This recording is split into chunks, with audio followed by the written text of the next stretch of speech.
Bienvenidas y bienvenidos al ciclo de conversatorios Diseñando un futuro sustentable. Esta instancia se desarrolla en el marco del proyecto Red BIOS UDD, financiado por el Fondo de Innovación para la Competitividad del Gobierno Regional del Biobío, liderado por la Facultad de Diseño de la Universidad del Desarrollo y en colaboración con UDD Sustentable.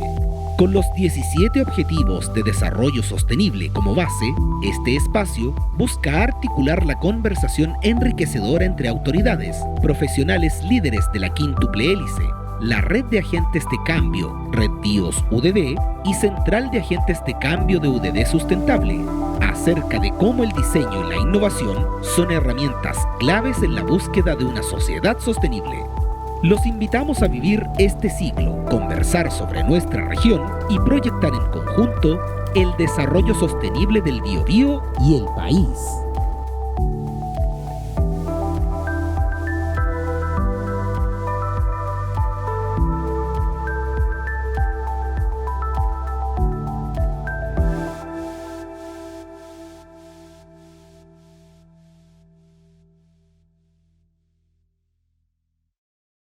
¿Cómo están todos? Gusto de saludarlos. Les damos la bienvenida al tercer conversatorio del ciclo de charlas Diseñando un futuro sustentable. En este caso, en esta ocasión, el título es Diseño y creatividad en la estrategia empresarial para la generación de una innovación sostenible.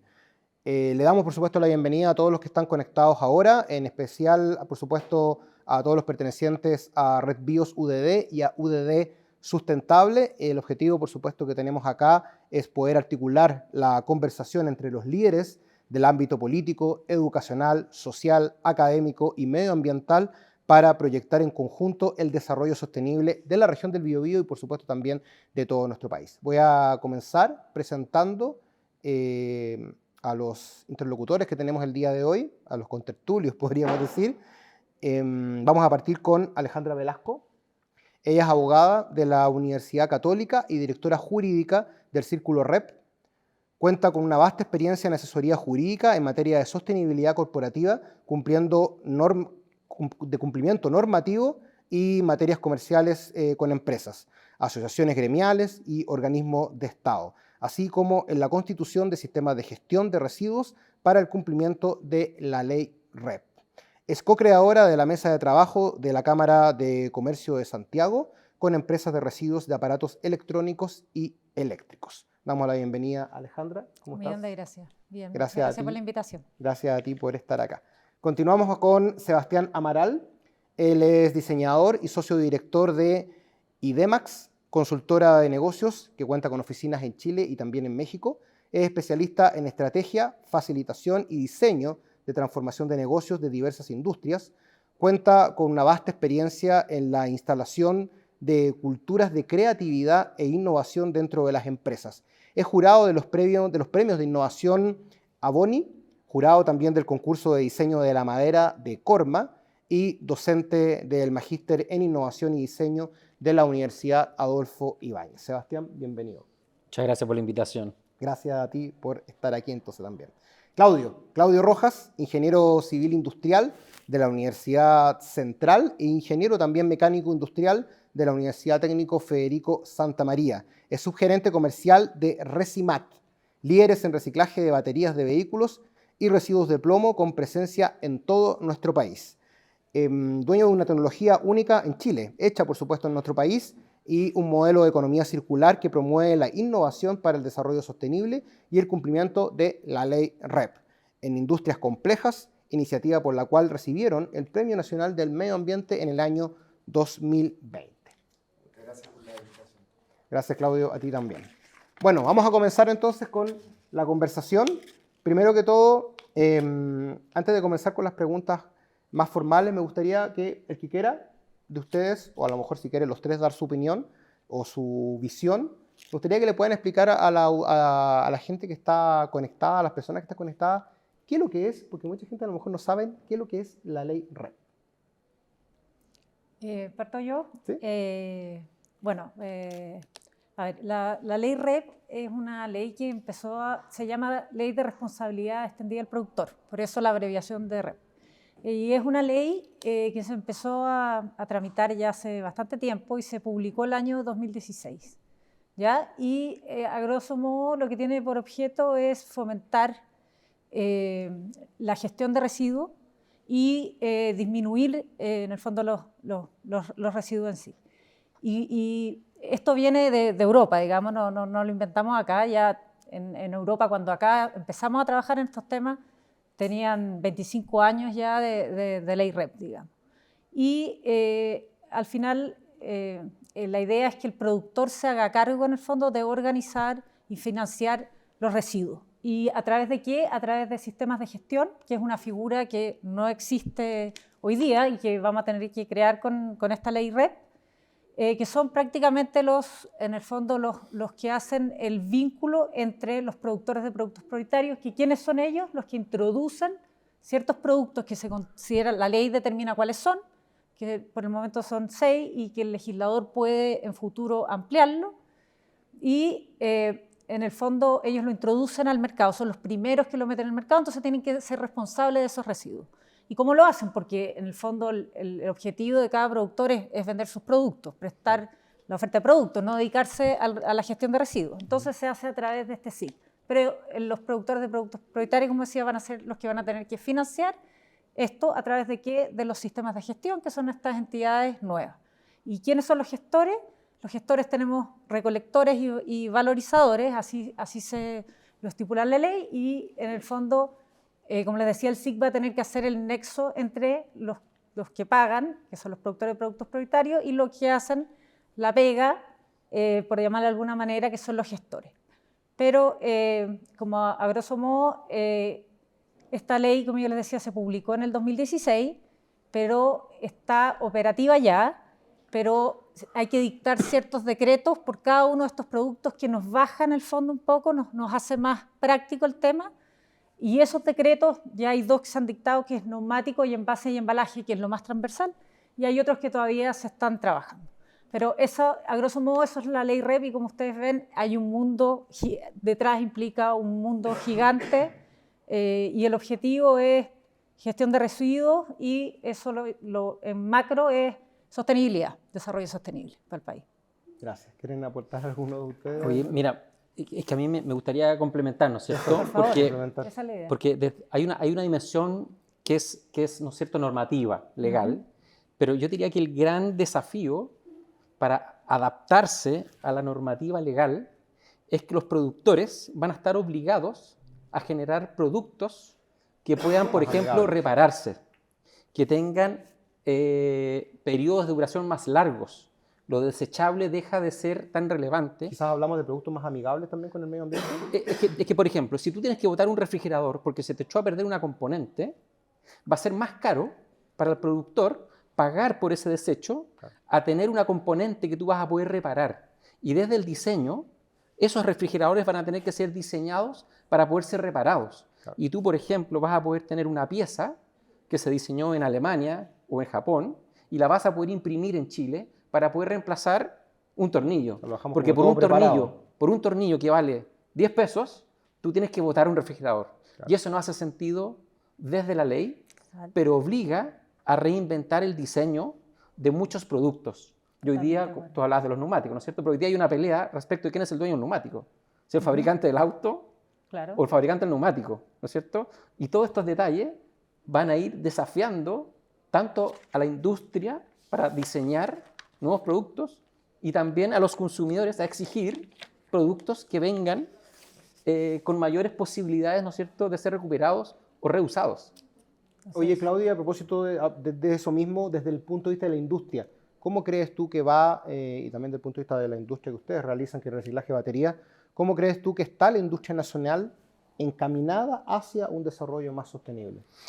Bueno, mirándolo desde el punto de la industria, como tú bien dices, nosotros cada día nos enfocamos en tratar de agregarle valor a estos residuos y que esta ecotasa, ¿cierto?, que hablamos, sea lo más barata y eficiente posible y que ojalá este residuo pueda financiar toda la recolección y toda su revalorización.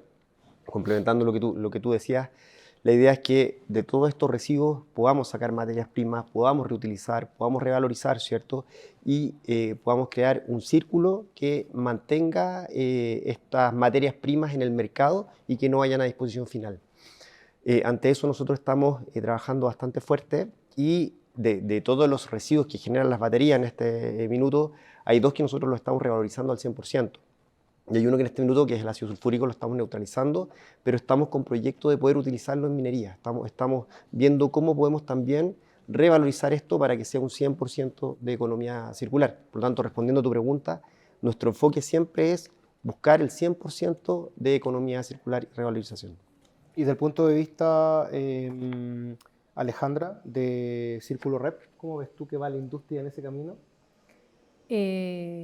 Bueno, a ver, yo, como dijo Sebastián allí, entra en el fondo el ecodiseño y la innovación fuertemente, porque uno puede agarrar desde la punta o desde el final. Y aquí hay un personaje que no lo hemos nombrado todavía, que es fundamental, que es el consumidor. Claro que sí. Porque el consumidor cada vez va, como hay un concepto que antiguamente prácticamente no se conocía, después ya es conocido y después hoy día es necesario, que es la sostenibilidad. Hoy día los consumidores cada vez van a tender a preferir productos en el fondo Ahí a lo mejor que está un sean poquito más el tema del reciclables. rechazo, que es parte de esta economía circular, de que el consumidor va a decir, no, esto no lo compro porque no es sustentable. De todas maneras, o sea, hoy día hay un cambio de mentalidad que no podemos negarlo, afortunadamente, porque con todo lo del cambio climático, o sea, eso hoy día ya es ciencia, digamos, yo creo que no hay nadie que ponga en duda los problemas que tenemos con el cambio climático, y si no tenemos modificaciones gruesas hoy día, desde lo cultural del consumidor, pasando por la normativa, y terminando en los actores mismos, no vamos a parar en nada. Entonces, claro, la economía circular juega un rol fundamental y, bueno, y como les decía, el consumidor obviamente es uno de los personajes principales, por no decir el principal. Y Sebastián, del punto de vista también de la innovación, pero acá quiero separarlo un poquito, la industria, que es un poco lo que habló Claudio, pero también las pymes. ¿Cómo se acomodan las pymes? Todo esto es un poco más complejo para ellos quizás. Mira, déjame tomar tu pregunta, pero me quedo con una... Cuando nosotros hablamos de la demanda, ¿no es cierto?, y hablamos del consumo, aquí la política, tanto para las pymes como para las grandes compañías, no es sobre la voluntad o sobre el buenismo, ¿no es cierto? Esto es un problema de negocio. Entonces, el problema del negocio es que va a ser que las compañías que no logran incorporar estas prácticas van a tener menos demanda. No. Y lo que las compañías, muchas, se han demorado en entender, que esto no es un problema de responsabilidad, es un problema de negocio. Y las pymes, al tener esta capacidad más acelerada, o muchas veces tener mayor conexión con la demanda inmediata, probablemente van a poder reaccionar muy rápido. Y yo creo que eso les va a permitir escalar a unas velocidades como impensables. Entonces, si tú miras compañías como Notco, que atiende una problemática que tiene una componente medioambiental muy profunda sobre el consumo, ¿no es cierto?, de carne, el consumo de agua, y básicamente lo que hace es una aceleración brutal, porque hay una oportunidad de negocio muy grande. No es porque sean buenas personas, sino que porque hay una oportunidad de negocio muy grande, porque los negocios del futuro van a obligar a las compañías a incorporar prácticas, ¿no es cierto?, más sostenibles, más respetuosas con el medio ambiente, ¿no es cierto? Van a demandar nuevas gobernanzas, una serie de cosas. Y el problema es que la legislación muchas veces va muy lento, ¿no es cierto? Va más lento que la demanda o que las tecnologías. Efectivamente. Sí, la legislación ha hecho un esfuerzo, y podemos ver el tema de la ley REP, desde luego, la ley que regula el uso de los plásticos. ¿Y por qué va tan lento, Alejandro? Tú que estás más puesta ahí en el Círculo REP. Mira, yo siento que hay temas políticos, de que al final todos dicen que es la prioridad, pero no es la prioridad. Y lamentablemente debiera ser la prioridad, porque yo estoy contigo en que lo que decías tú, esto no es de ser buena persona o es por lo que hay que hacer. O sea, mirado desde el punto de vista de la empresa, es porque en el fondo no solo reputacional y consagrarse a lo largo del tiempo, sino por miles de factores. Los trabajadores, los consumidores van a preferir ese tipo de empresas. Lo que pasa es que hay empresas que les ha costado más, diría yo, las más conservadoras, asumir de que esto cambió, digamos. y que cambió en el mundo y de que nosotros somos parte del mundo y nos está pegando como a todos. O sea, desde esa perspectiva, se me fue la idea. Se me fue. La gente va a dejar de preferir los productos que no sean Exactamente. verdes, ¿cierto? O sea, por el lado de la empresa, porque va a ser un mejor negocio, y por el lado del consumidor, Claro. porque en el fondo ya es una convicción personal para tener la posibilidad de mejor vida, digamos, de desarrollo personal. No, y complementando lo que dices, cuando hay empresas que embalan sus productos en plásticos, ¿cierto?, que no son reciclables, va a ser mucho más costoso ir a disponer ese plástico que otro que sí sea amigable. Por lo tanto, el mismo sistema va a ir sacando estos elementos que no se pueden reciclar, que no se pueden reutilizar, que no se pueden revalorizar, Y a ¿cierto? propósito de eso, Y los va a ir Claudio, pasando. ¿crees tú y ustedes también que debería existir una política de sellos como existe, por ejemplo, alto en azúcares, alto en grasas saturadas, no sé, alto en daño medioambiental, este plástico no puede ser reciclado? Porque eso no existe hoy en día. Sí, sería una muy buena innovación. Pero mira, desde la Fundación Chile, a nosotros nos tocó trabajar con un proyecto con Circula el Plástico, en donde hay una serie, hay alrededor de 40 empresas, desde la colaboración, tratando de definir políticas y incentivos, ¿no es cierto?, para aumentar el reciclaje, especialmente en envases y embalajes. Y van a haber probablemente algunos sellos. Claro. Pero aquí hay conflictos de política interna y también conflictos, para ponerte un ejemplo muy concreto, lo que hablábamos recién sobre la velocidad de la legislación. Por ejemplo, los yogures no se pueden poner, solo se ponen en envases, ¿no es cierto?, primarios. Significa que no pueden ser de plásticos reciclados. Y eso no tiene un problema de salud, eso tiene un problema legislativo que ya podría haber sido corregido. Y por otro lado, las empresas internamente, marketing, por ejemplo, quiere un envase blanco, transparente, prístino, Bonito, ¿no es cierto? Y la operación le dice, oye, podríamos hacer esto otro. Entonces, tenemos que ceder todas las compañías en alguna medida, Claro, ¿no es cierto?, para que esto resulte. salga el producto. Entonces, la legislación tiene que ir más rápido para poder usar envases que son de material de primer uso, y por otro lado, algunas áreas dentro de las compañías van a tener que ceder poder. Coincidir, porque se vea Sí. bonito, Y coincidir. pero que además sea Exacto, amigable. exacto. Es un acuerdo entre las partes, Eso es finalmente, complicado. para que el producto que Exacto. salga... Entonces, la política interna también es muy fundamental. grande, entre marketing, operaciones, sostenibilidad, ¿no es cierto? Hoy hay un instrumento que se usa y que ha ayudado bastante, que puede ayudar en otras materias, que son los acuerdos de producción limpia, los APL. Sí. ¿No es cierto? Que son acuerdos voluntarios entre un grupo de empresas y, bueno, son llevados generalmente por la Agencia de Cambio Climático de parte del gobierno, del Estado, y que la idea es fijar metas en el fondo, son voluntarios y que aporten con la producción limpia y ponerse fecha y después la agencia les da una certificación. Y estos APL, hubo uno de ecodiseño precisamente que en el fondo te describía cómo estaba compuesto el envase, y la gracia es que la agencia les da un certificado, cumpliendo ciertos requisitos, por supuesto, a los integrantes de la APL, de que tienen este sello de reciclabilidad. Entonces, estos APL han sido súper buen instrumento, en el fondo, para ayudar a la legislación, que va lento, lamentablemente. ¿No crees tú que debería ser a lo mejor quizás obligatorio? ¿O qué te da esa certificación? Porque pasó, por ejemplo, cuando comenzó todo este tema de la carbono neutralidad, que finalmente se tomó algo como de marketing. Oye, este producto cómpralo porque es carbono neutral. Los vinos, pasó con algunos jugos, con las distintos ISO. productos que finalmente era casi más marquetero que realmente porque era beneficioso para el medio ambiente. El concepto de greenwashing, en el fondo, que es usarlo solo para una cuestión reputacional. Pero, a ver, la agencia ha trabajado como bastante para que los requisitos sean de peso y sí, o sea, lo ideal sería que a futuro tendiera todo eso a ser ley, digamos, pero no es tan fácil. El Congreso cuesta un mundo para que saque una ley adelante. O sea, son Ahora, años. de todas maneras, tomando tu mismo punto, la planta nuestra suscribió APL ahora en abril de este año. Y hay una serie de requisitos, como tú bien dices, que hay que cumplir. Entonces, no es tan marquetero, igual hay que hacer el trabajo. Es que tú eres una empresa como del ámbito medioambiental, Claro. que tú te dedicas a reciclar. Pero ¿qué pasa con una empresa que no se dedica a lo mejor a reciclaje y que no es de otro ámbito? A eso voy yo. A lo mejor no les cuesta más llegar a suscribir esos acuerdos.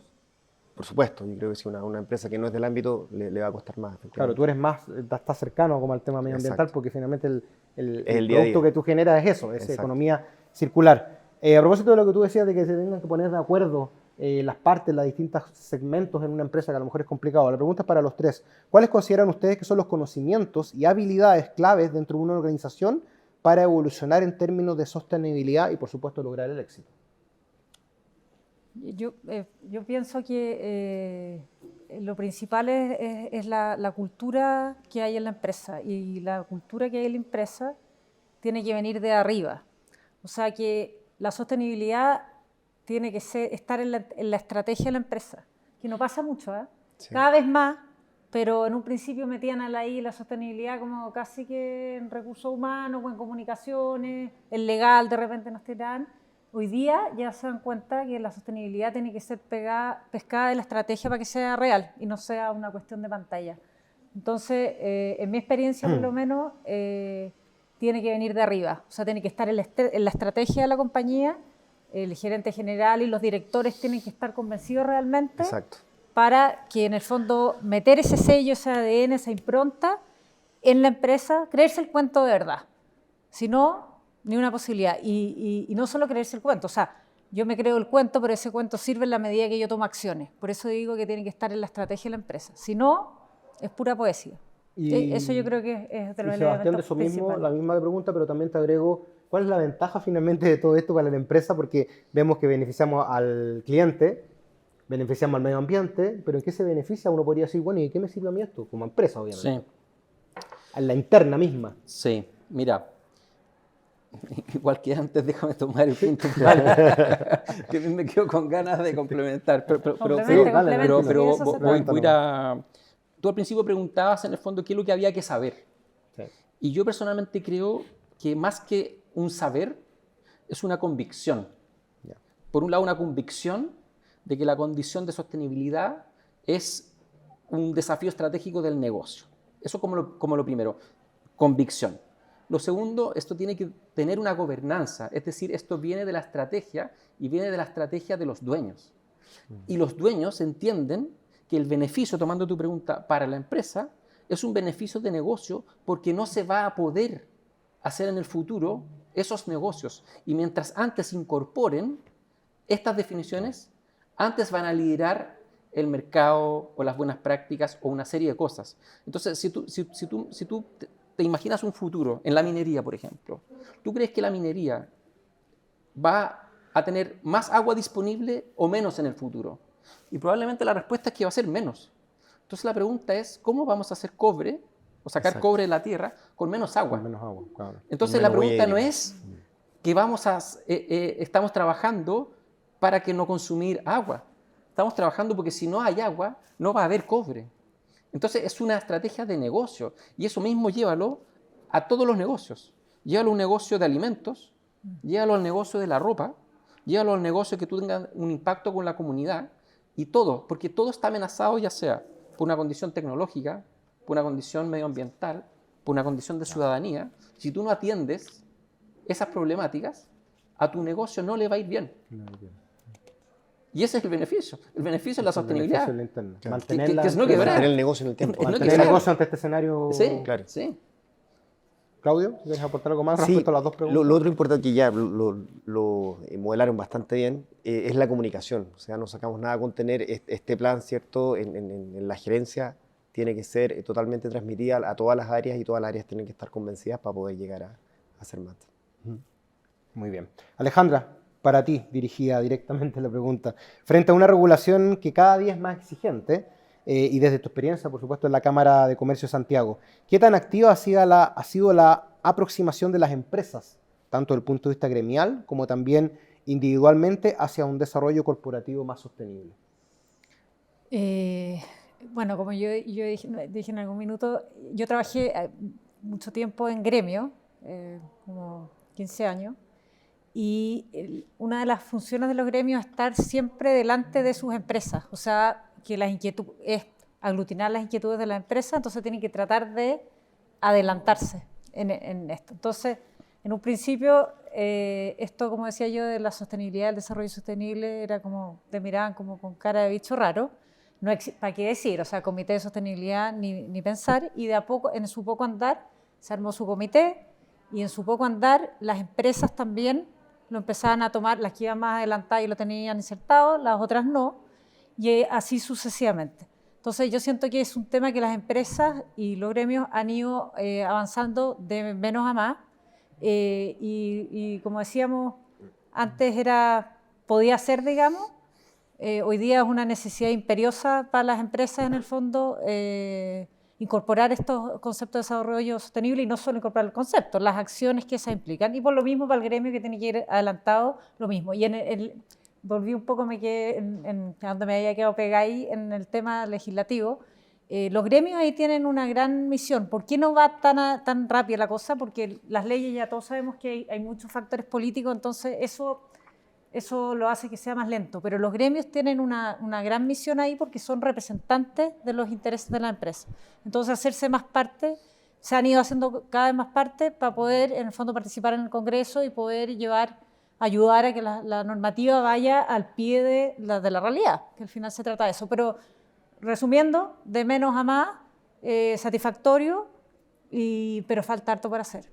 ¿Y qué tan presente está el diseño y la innovación en este proceso? Total, porque, por ejemplo, en el caso de la ley REP, específicamente, en envases y embalaje, que es como lo más transversal, ya el decreto está publicado, y este sistema que yo les decía tiene que cobrar tarifa a los distintos productores, ¿cómo se paga?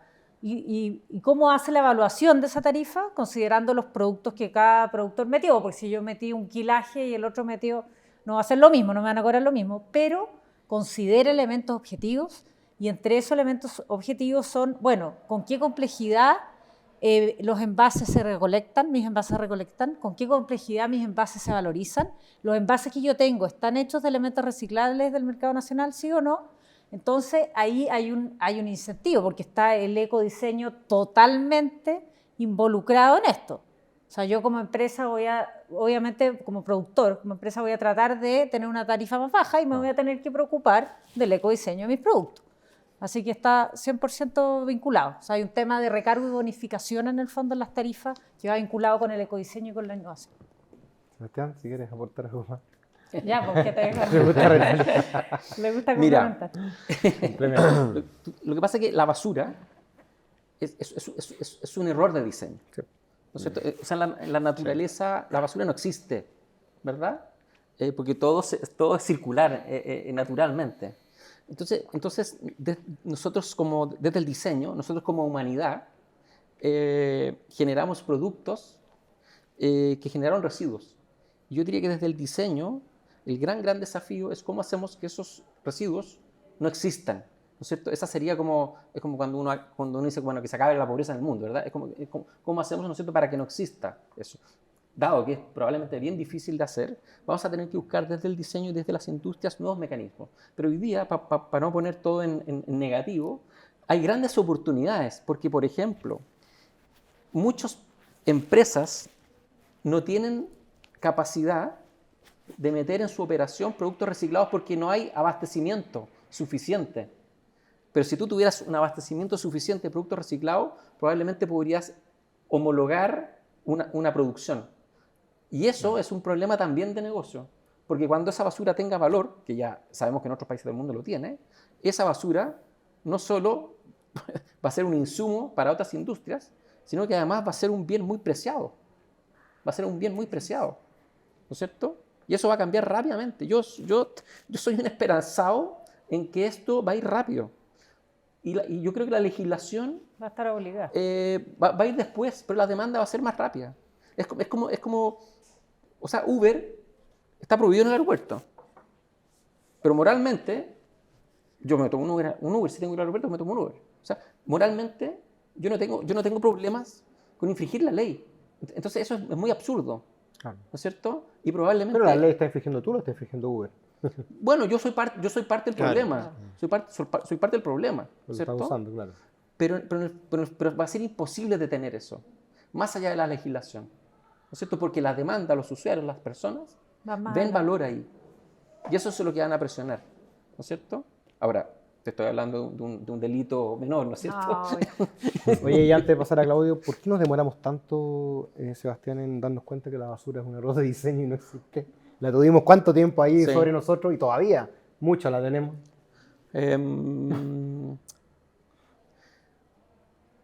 Yo creo que porque era un problema difícil de atender, porque yo creo que no había evidencia científica de muchos temas, y yo creo que lo que pasa, ponte tú, en la COP, es que pone la evidencia científica sobre el cambio climático como que le pone una relevancia distinta.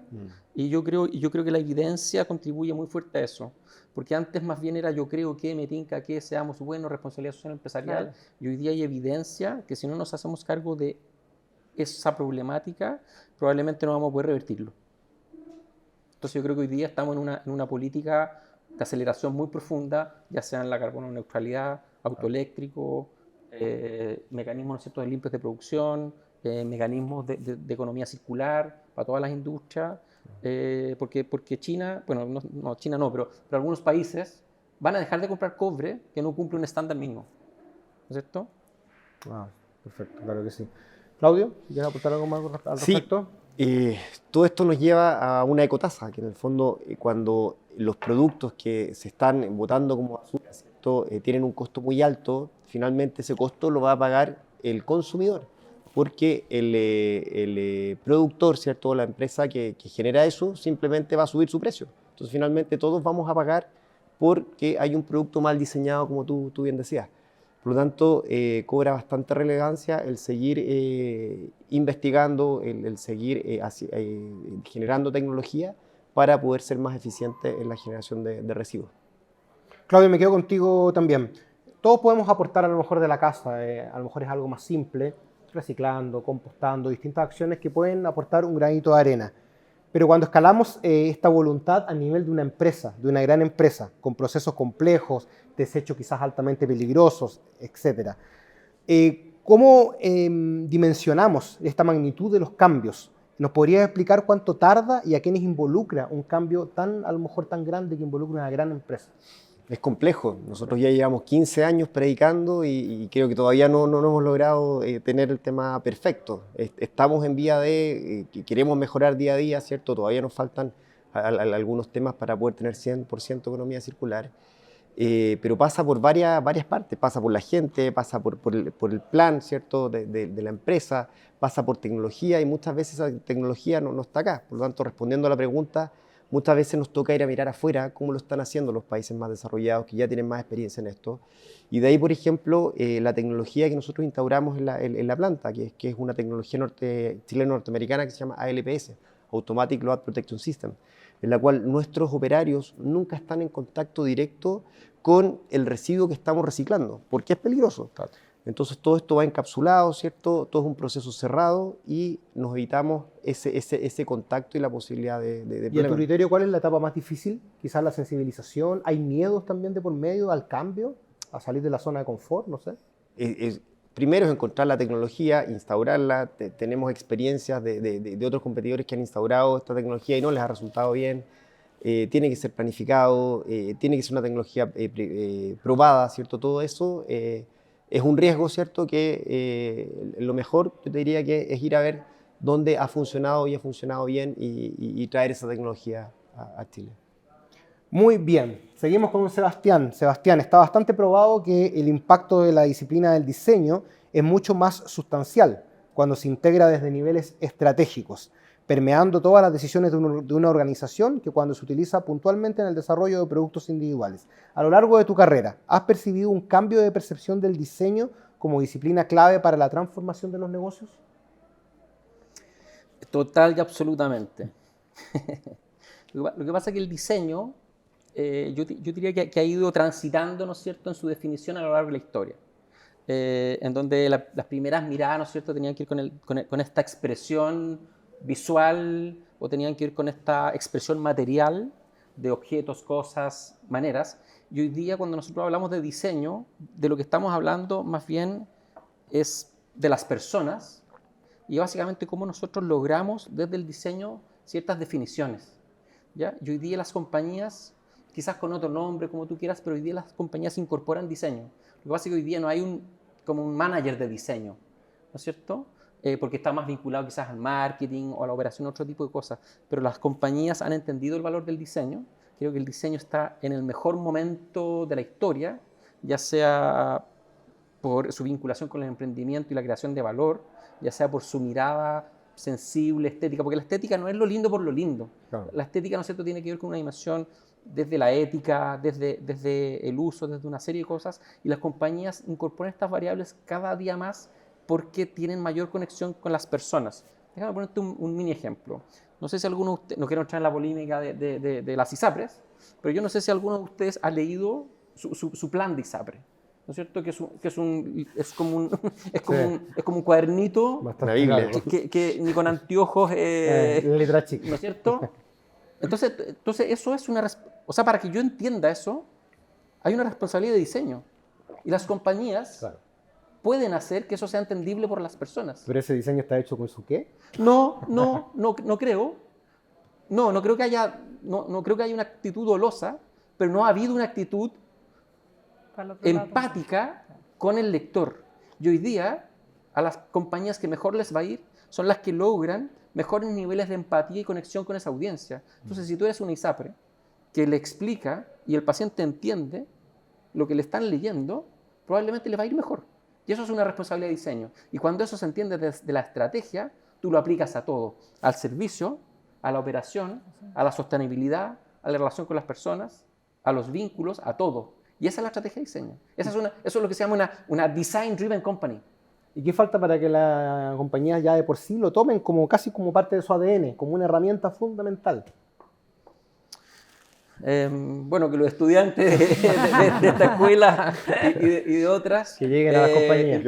empiecen a tomar posiciones más estratégicas. Porque yo creo que esto es algo muy nuevo y yo creo que todavía esta masa de profesionales que se están formando todavía no han llegado a posiciones estratégicas.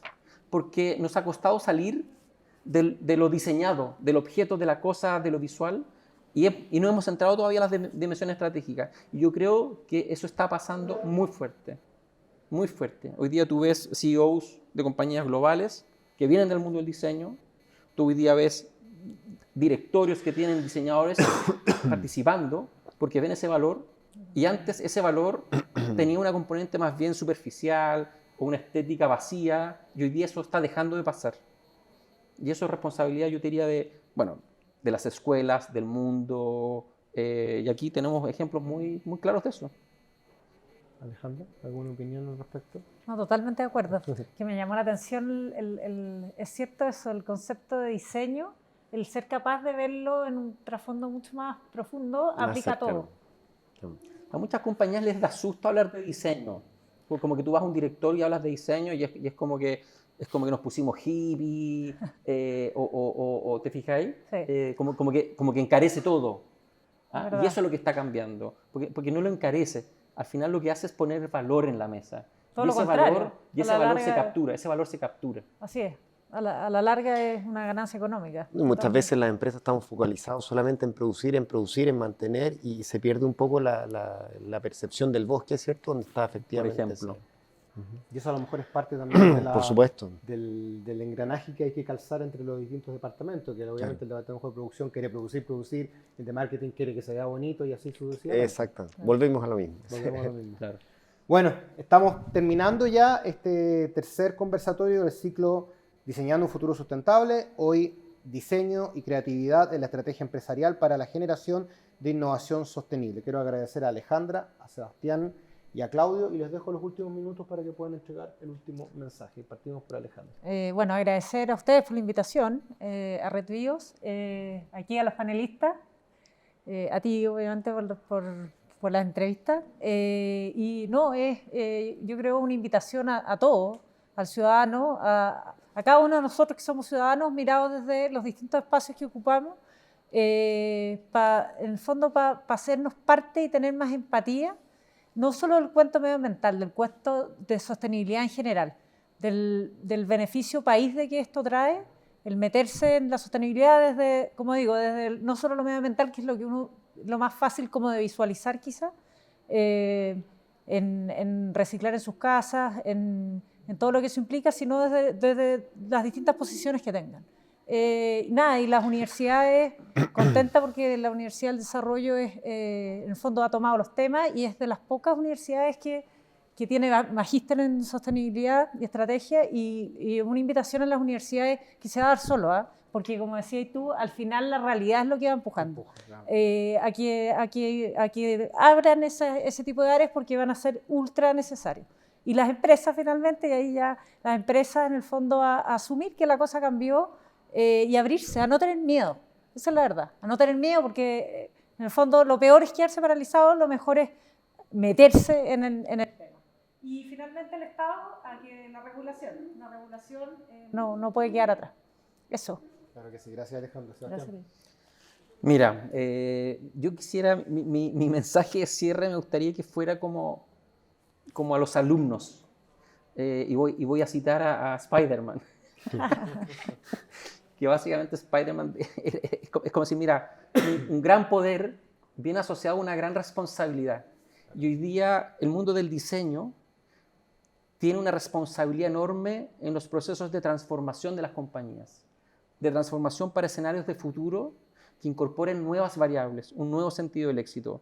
Y hoy día la invitación es a que estos diseñadores y diseñadoras, estas nuevas generaciones, asuman esa responsabilidad, porque alguien lo va a tener que hacer, y yo te diría que desde el lugar del diseño, por supuesto que con el acompañamiento de una normativa o de las empresas productivas, pero alguien va a tener que estar detrás de esa estrategia. Y yo creo que los diseñadores podemos tener mucha responsabilidad en eso. Así que a creerse el cuento, a tomárselo en serio y a ponerle mucho rigor, porque es muy necesario. Hay pega en todo. Hay pega. Es una gran pega. Qué buena es. Claudio. Bueno, primero que nada agradecer la invitación, agradecerte Gianfranco, a la Universidad del Desarrollo.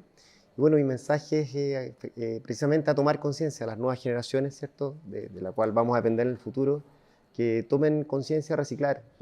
Puede ser muy mínimo lo que aporten, pero finalmente en el conjunto vale bastante. Y el futuro de nuestros hijos y de los hijos de sus hijos depende de esto. Así que creo que es el minuto de aportar con un granito de arena. Así que ese es mi mensaje. Entonces, hasta aquí este conversatorio. Recuerden que pueden revisar los demás conversatorios en este ciclo Diseñando un futuro sustentable. Cuídense, que estén muy bien. Chao.